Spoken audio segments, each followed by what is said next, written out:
me puso el nombre de la persona que lo mandó. ¿Qué era? ¿De los muebles?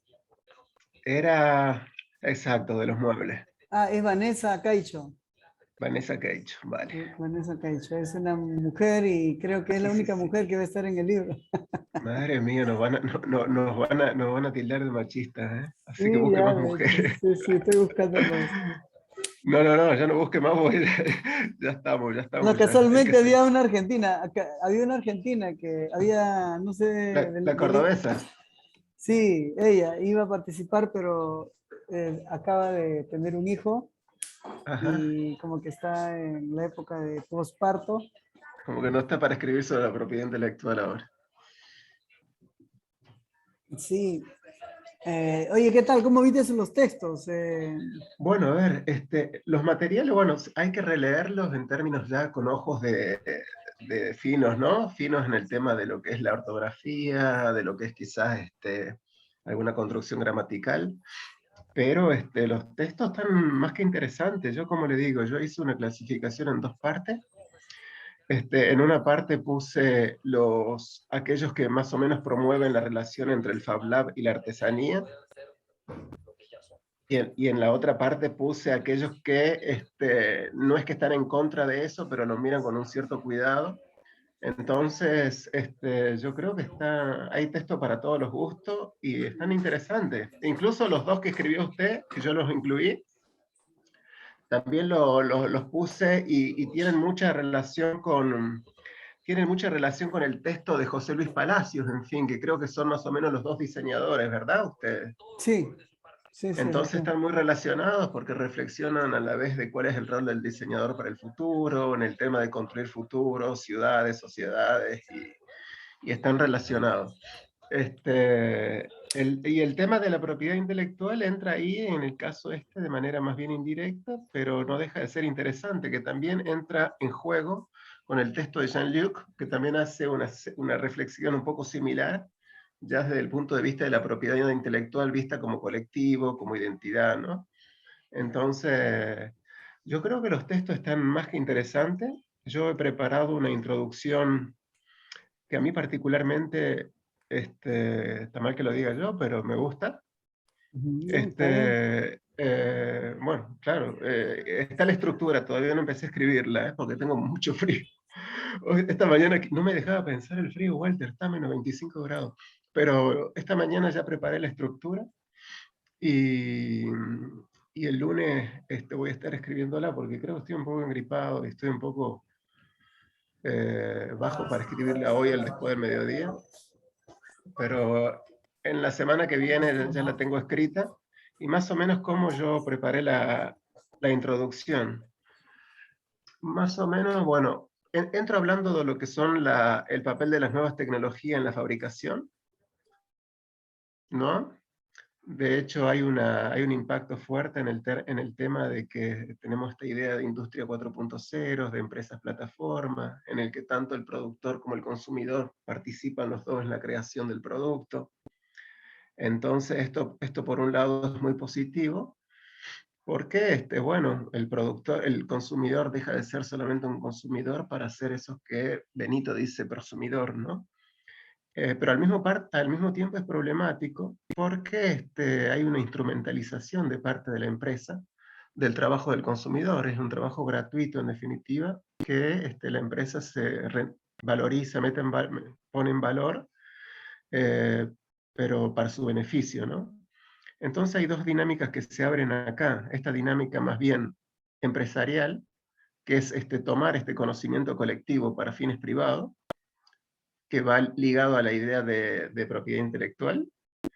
Y hay otra dinámica que es más bien el hecho de empoderar a cada individuo, a cada consumidor, transformarlo en un ser más proactivo, bueno, que crea sus propias iniciativas, que puede crear incluso su propio ecosistema de colaboración y de empresas locales e internacionales, y eventualmente una economía colaborativa, ¿no? Entonces tenemos estas dos dinámicas, y todo esto se juega en el campo de la propiedad.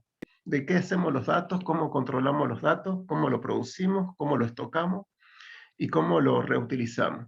Entonces, si tenemos una propiedad intelectual cerrada, concebida como para un individuo, vamos a tener formaciones de monopolios, de empresas y de desigualdad. Si tenemos una idea de propiedad más colectiva, más representativa de esta idea de cocreación, podemos llegar a tener una economía más bien colaborativa. Pero todo esto se juega en el campo de qué hacemos con los datos que producimos colectivamente. Entonces de ahí está el interés de este trabajo, ¿no? Y particularmente en el caso de Perú o de Latinoamérica, donde las relaciones normalmente son entre los artesanos y las empresas, ¿no? Entonces hay una apropiación de este saber artesano que lleva a precarizar la vida de los artesanos. Entonces el objetivo básicamente es buscar crear, reflexionar sobre nuevas figuras jurídicas que sean más representativas de este saber hacer colectivo y que permita a los artesanos, en cierta manera, conservar su control sobre su saber hacer y al mismo tiempo insertarse en una dinámica de creación colectiva y global, ¿no? Y en todo esto, ¿cuál es el rol del Fab Labs?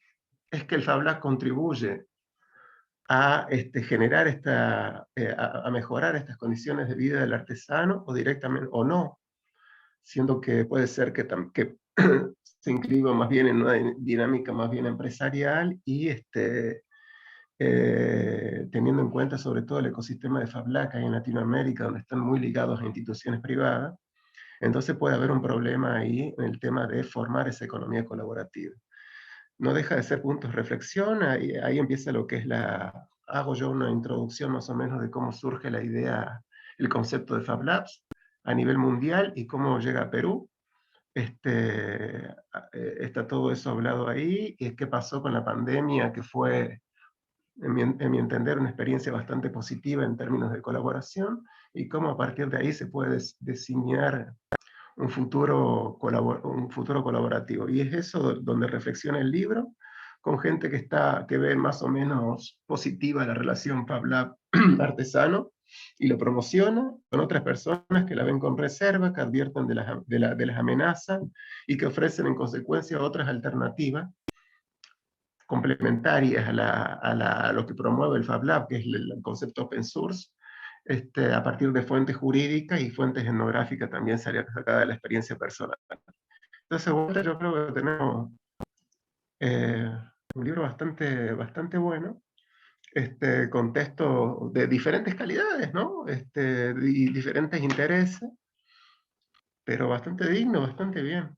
¿Qué Sí, opina usted? sí, me gustaría que me parece interesantísimo lo que tú comentas sobre esta desigualdad que se genera pues, en este modelo institucionalizado, oficial, formal. Eso es por un lado, ¿no?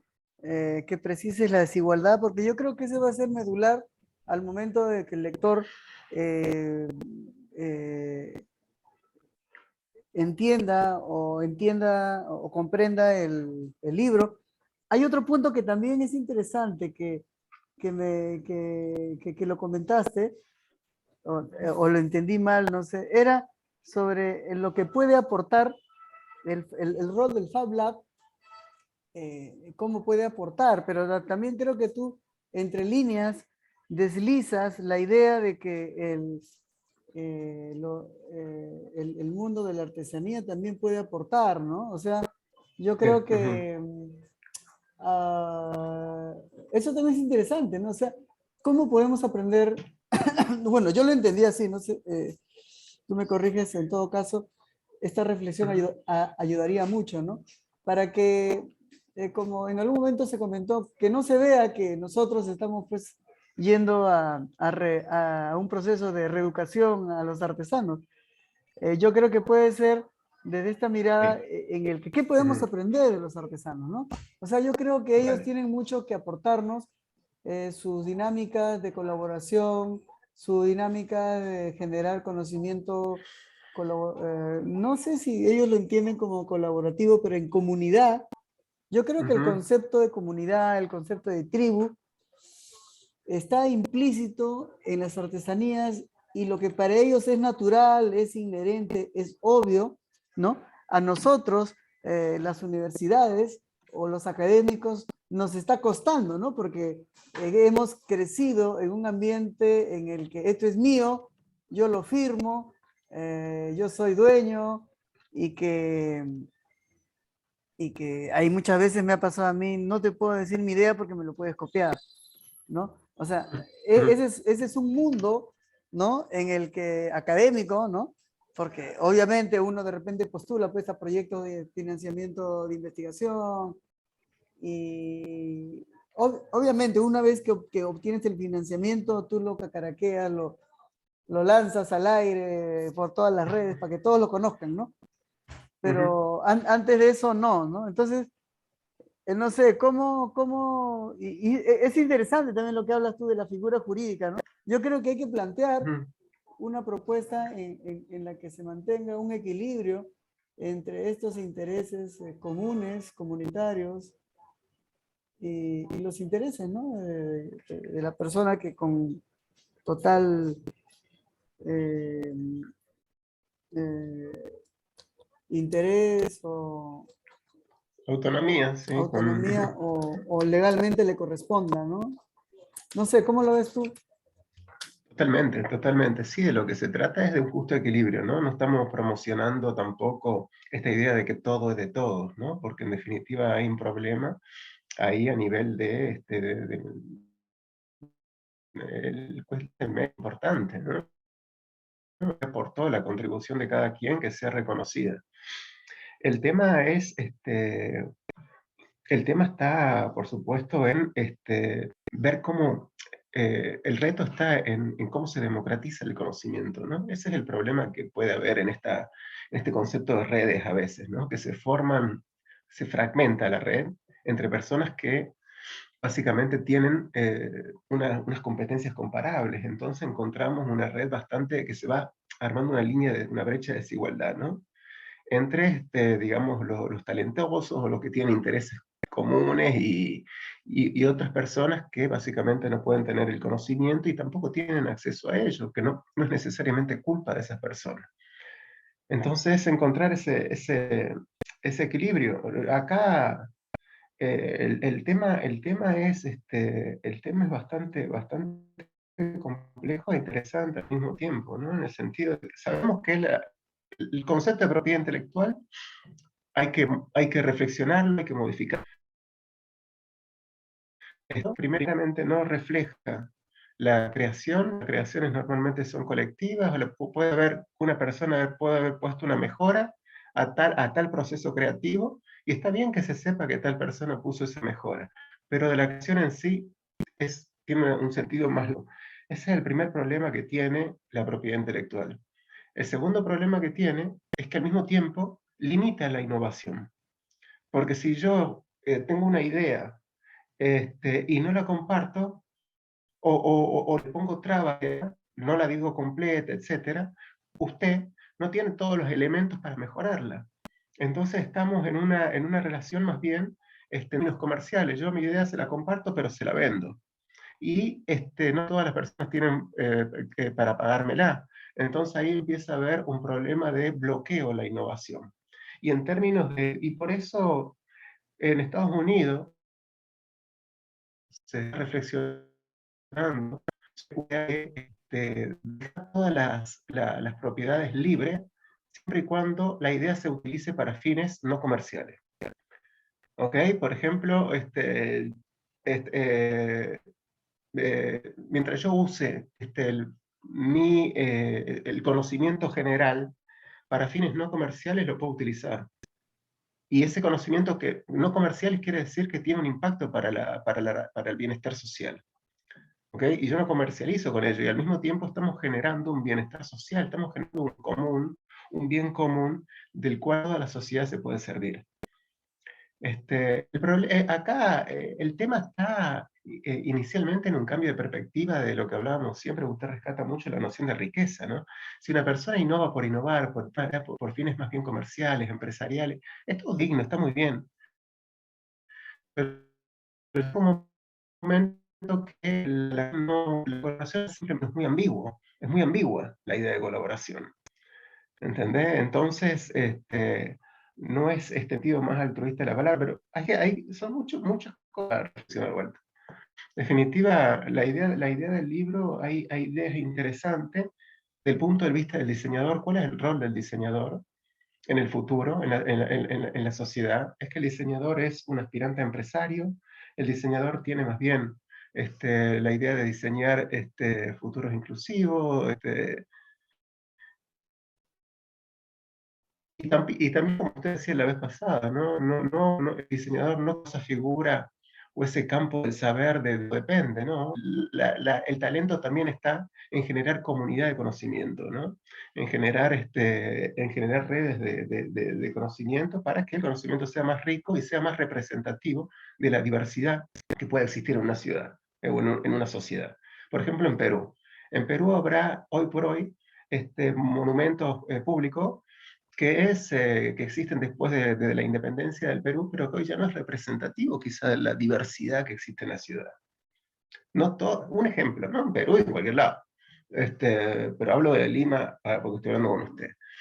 ¿Entiende? Entonces puede haber algún general, en el mismo Estados Unidos. Hay muchas estatuas, muchos monumentos de personas que en su tiempo fueron esclavistas. Y hoy tenemos una sociedad muy diversa, donde las personas de color tienen derechos como todo, es un ciudadano normal y corriente, con sus oportunidades, con sus derechos y deberes. Y tenemos un componente multiétnico riquísimo, que está reflejado en el Parlamento de Estados Unidos. Hay, creo, personas de 180 países. Entonces, de eso me refiero cuando diseñamos el futuro, ¿no? Un futuro que sea, para que el futuro sea representativo e inclusivo, tiene que estar diseñado por una comunidad heterogénea, ¿no? De personas. Y ahí está la riqueza también de construir un proyecto, ¿no? Y todo esto, y el tema de la propiedad es clave, porque la propiedad, las figuras jurídicas que estén ligadas a la propiedad van a determinar la sociedad que vamos a construir. Si tenemos figuras más bien descentralizadas, vamos a tener construcciones descentralizadas y representativas e inclusivas. Si tenemos figuras más bien elitistas, cerradas, monopólicas, y vamos a tener sociedades con mucha exclusión y mucha desigualdad. Parece una cosa bastante hecha, ¿no? Una frase hecha lo que estoy diciendo. Pero es que ahí está la clave del futuro que podemos construir en términos urbanos, en términos económicos, en términos políticos, porque si queremos una sociedad políticamente activa, tenemos que también permitirle a esa sociedad acceder al conocimiento. Entonces, y yo creo que es un libro muy pertinente, y yo traté de presentarlo de la manera que yo lo considero la más inteligente, poner sobre la cuestión la importancia de pensar, de reflexionar el concepto de propiedad intelectual para construir la sociedad del futuro. Eh, entonces, y acá y en Perú estamos hablando de algo muy clave en Latinoamérica, del cual es muy importante reflexionar, que es que el mismo concepto de propiedad intelectual está generando que haya mucha gente en la economía informal, porque son personas que no tienen los recursos, ni el conocimiento, ni nada para hacerse de esa economía informal, para hacerse de esa propiedad y entrar y ser un ciudadano en pleno derecho. Entonces hay muchos artesanos que están en la economía informal, viviendo en condiciones muy precarias, y con un saber muy rico que está totalmente subestimado, ¿no? Así que bueno, así más o menos lo veo, bueno. Sí, me parece interesante ese concepto que has usado en el plano urbano, porque en el libro pasado, no sé si te acuerdas que se habló del Fab City, en el Exacto, que cómo no. ubicaba dentro de los siglos de la cadena de valor y donde la tendencia en el futuro es pues a esta valoración de lo hecho a mano, de las nuevas generaciones que está privilegiando pues esto de los productos ecológicos, de la huella carbono cero. Entonces, estos conceptos, estos valores, si llamamos 8 principios que para la artesanía pues suelen ser naturales, ¿no? Como lo vuelvo a repetir, para la sociedad esta idílica, esta sociedad utópica a la que aspiramos, es a lo que se quiere llegar, ¿no? Exacto. Entonces, yo creo que y ojo que hay un tema muy importante en el auditorio del mismo Fab Lab, ¿no? Que cerca del 80, me atrevería a decir un 90%, son diseñadores, son arquitectos o ingenieros vinculados al mundo de la ingeniería mecánica, ¿no? Entonces, yo creo que sería un mensaje muy, muy interesante, ¿no? Cómo es que esta, estos valores, estos principios pueden reflejarse en esta nueva cultura de la propiedad intelectual. Y como tú dices, lo dijiste, ¿no? Pensar o repensar o reflexionar, dices tú, ¿no? Sobre este concepto, que al final es un constructo que nos han impuesto de alguna manera para defender intereses económicos, ¿no? Por encima de los intereses eh, De la sociedad. sí, de la sociedad, ¿no? Entonces, yo creo que hay un punto muy interesante que creo que deberías hacer énfasis, dado que este libro por lo general lo leen en el mundo del diseño, los arquitectos. Me atrevería a decir que así, si hablamos de arquitectos, el 80%, por no decir el 90%, los Fab Lab están en las facultades de arquitectura o en las escuelas de arquitectura. El resto se puede decir que está o está muy vinculado al ámbito de la arquitectura. Y yo creo que conectar el tema urbano o de la vivienda taller, hablando de... Sería interesante también, ¿no? Tomás Vivanco lo explica muy bien en su capítulo, ¿no? Del FAB, habla del FAB rural, del FAB city, ¿no? Esta escalamiento o esta suerte de paradoja, ¿no? Que se genera, ¿no? Sí, no sé cómo lo ves tú, Sí, claro, este claro. concepto. Totalmente, totalmente de acuerdo. De hecho, a ver, yo particularmente con lo que son los entornos rurales, eh, lo conozco menos, lo conozco menos. A mí, el- como estoy armando la cuestión más urbana, ¿no? De las grandes ciudades. Pero bueno, evidentemente que a causa del numérico, las fronteras están cada vez, ya esta división urbano-rural está más mezclada, de hecho mucha gente está yendo a los sectores rurales. La dinámica que se abre es muy interesante, Walter, y por ejemplo, hay que reflexionar. Hay muchas cosas para reflexionar para no caer básicamente en tonos políticos que presentamos futuros perfectos, ¿no? Prometemos futuro hermoso. Lo que tenemos, lo que sucede en estos resorts eh, don- de gente profesionales, eh, que particularmente son, ¿cómo lo puedo decir? Falta más representación de la sociedad, ¿eh? Porque estamos hablando de futuros inclusivos, futuros ecológicos, futuros perfectos, eh, y hay que ver cómo se puede incluir a las personas en este aspecto, ¿no? Por ejemplo, porque esto es normal de que hay ya estamos en una era post-industrial. Entonces ya el concepto del burgués, aquel empresario que tenía una empresa, que conducía un carro importado, espectacular, traje, corbata, etcétera, ya no está más. Pero hay una nueva, o sea, está, pero empieza a ser reemplazado por una nueva figura, que es que lo que se llama el burgués bohemio, ¿no? Entonces este nuevo burgués bohemio tiene un discurso, El hipster. a Hitler le llaman, bueno, él. Entonces tiene un discurso comprometido con la sociedad, comprometido con el medio ambiente, con la revitalización de los barrios, etc. Este, pero bueno, hay un problema en la actividad, ¿no? De que deja de ser que es una actividad siempre elitista, genera lo que se llama la gentrificación, que se trata, que son, me explico que hay una nueva desigualdad que se genera dentro de la sociedad. La presencia de este nuevo burgués bohemio o esta clase creativa, porque se presenta como una clase creativa, la palabra creatividad está muy en el corazón del discurso, y es una palabra que está totalmente instrumentalizada, ¿no? Porque es una palabra que responde a fines de eficacia. Y la creatividad es más bien bastante plural, ¿no? No necesariamente es eficaz.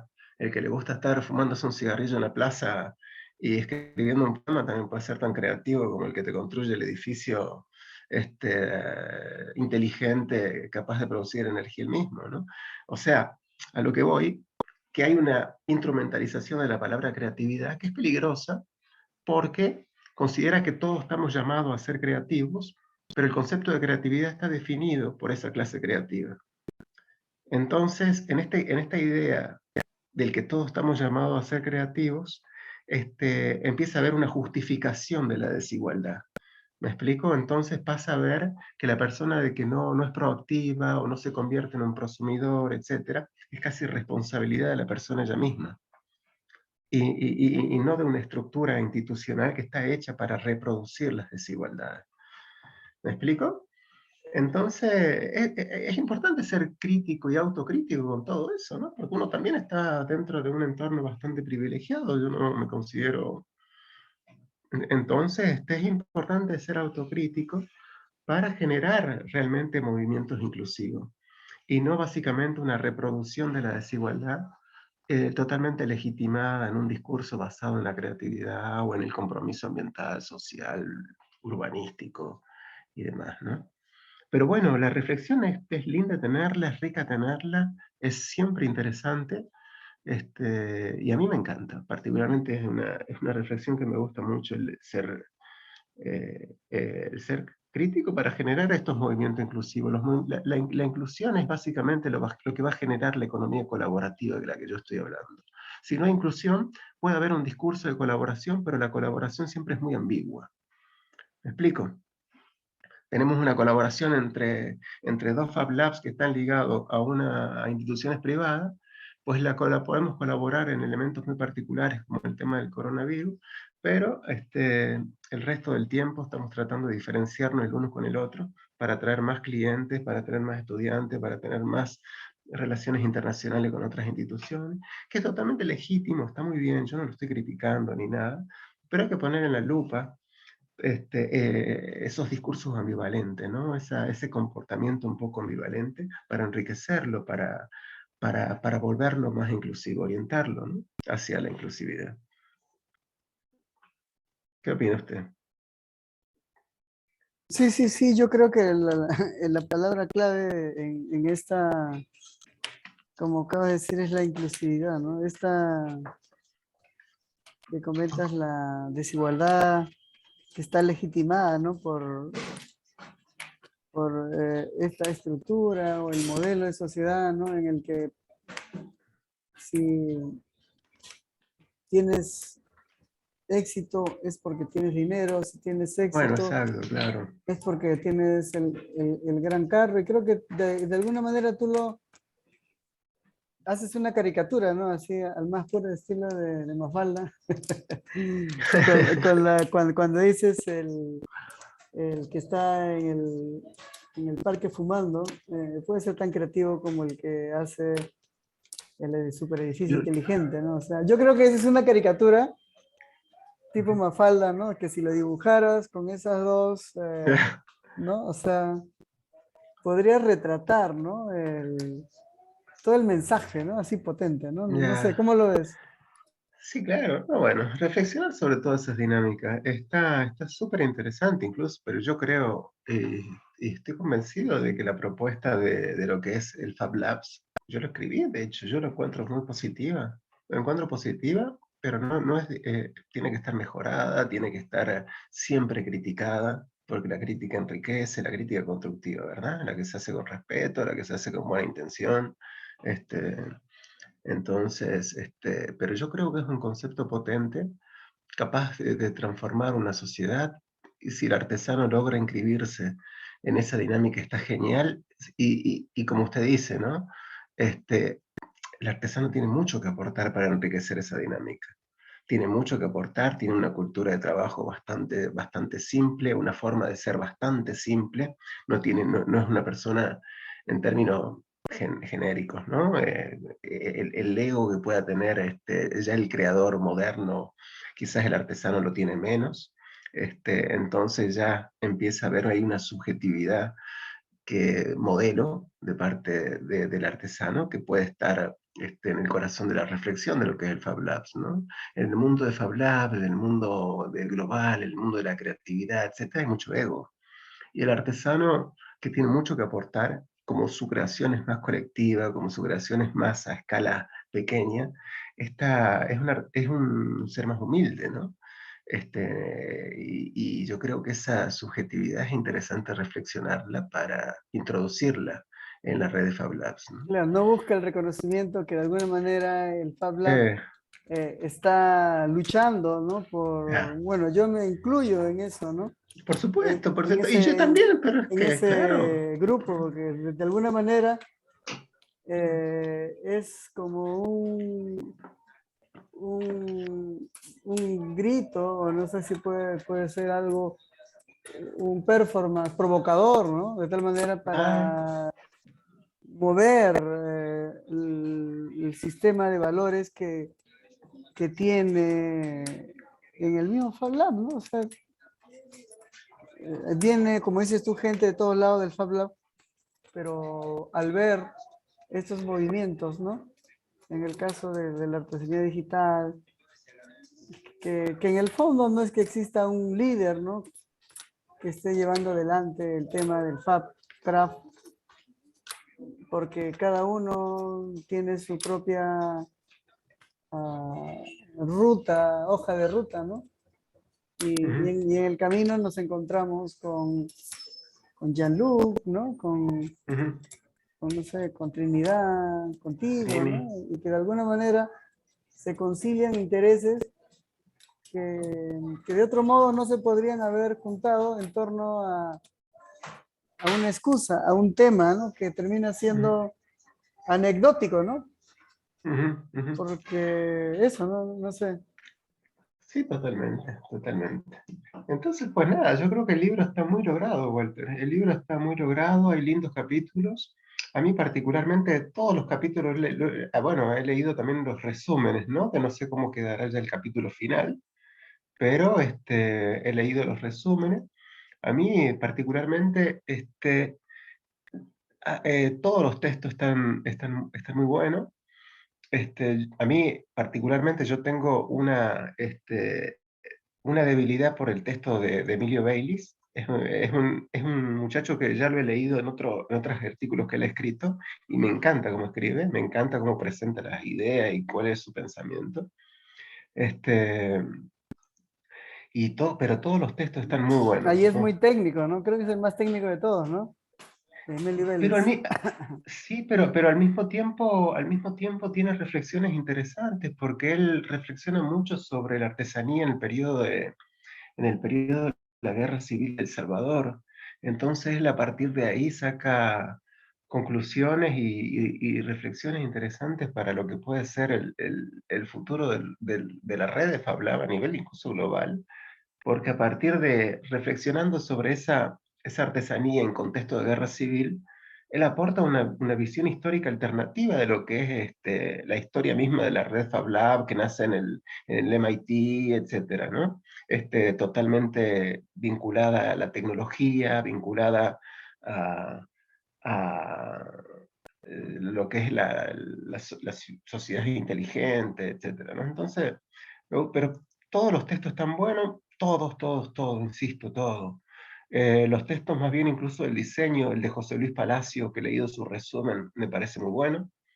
Este, no quiero nombrar unos por uno, están todos muy buenos, ¿eh?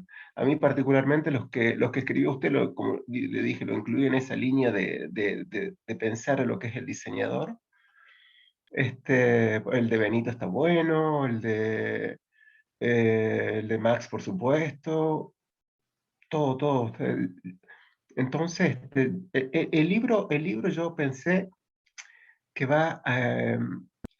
Le comparto la pantalla para mostrarle cómo va a estar organizado, un momentito. Claro, perfecto, sí, sí.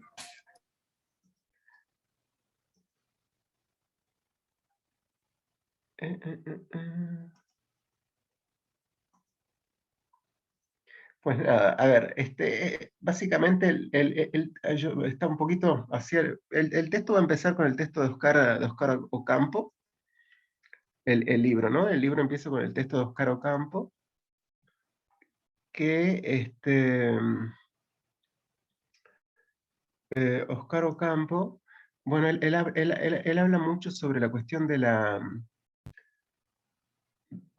En fin, para hablarlo en términos más rápidos, el texto empieza con Oscar Ocampo, que habla sobre el entorno de Colombia, y los Fab Labs sigue con el texto de Emilio Baylis, va después con el texto de Benito Juárez, después viene el texto de Vanessa Queicho, creo que se deja así el apellido, después viene el de José Luis Palacio, después el suyo, que son dos textos que dialogan bastantes entre sí, y termina con el mío.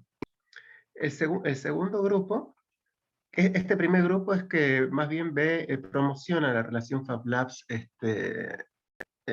artesanía. El segundo grupo, que la mira con una cierta reserva, ¿no? A la relación, pero ofrece alternativas complementarias. Empieza con un texto de Guillermo Guerra, no lo tengo muy presente cuáles son, sigue con el texto de Max, vas con el texto de Nelly, después el de Jean-Luc entra cuarto, el suyo entra quinto porque usted no tiene una posición, a veces habla a favor de los Fab Labs y a veces los critica, entonces el suyo entra quinto, que también dialoga mucho con el texto de Jean-Luc. Después viene el primero suyo, el que me mandó primero, que tenía enlaces de YouTube, que son textos que dialogan entre sí, y después sigue con el texto de Luis Camacho y termina. Entonces hay dos grupos de textos, 7 de cada lado. Y como yo digo siempre, ¿no? No verse estos grupos como dicotómicos, sino de manera combinada, en vista a construirse como alternativa sólida a los conceptos de propiedad intelectual, visto como inadaptado a la situación real. No es la escritura final, son pequeñas ideas que yo pongo, ¿no? Entonces, pues es básicamente eso, Walter. ¿Qué le parece? Bien. Excelente. Hay un capítulo un artículo que te lo voy a enviar ahorita. Ya está. Sí, perfecto. Está bien. Mira, a ver, te voy a enviar ahorita. Potente artículo. ¿Cómo salimos cómo volvemos al nuevo, al normal, al formato normal?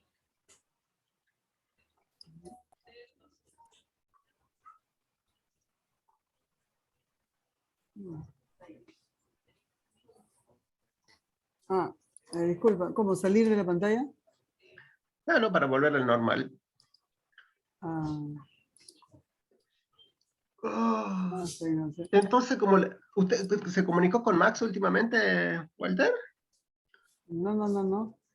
Entonces el lunes voy a mandar un mail a los dos para decirle más o menos en qué voy y que me den unos días más para terminarlo, ¿sí? Pero terminarlo antes del viernes, ¿le parece? Ya, perfecto. Ya, yo creo que eso sería todo, ¿no? Ya está todo, Perfecto. todo hablado. Muchas gracias por tu tiempo. Bueno, Walter, igualmente, vaya a pasar el fin de semana y ya estamos en contacto, ¿sí? Sí, oye, muchas gracias por tu tiempo. Un fuerte abrazo. No, por Saludos. favor, un abrazo grande. Chao, chao. Chao. Gracias.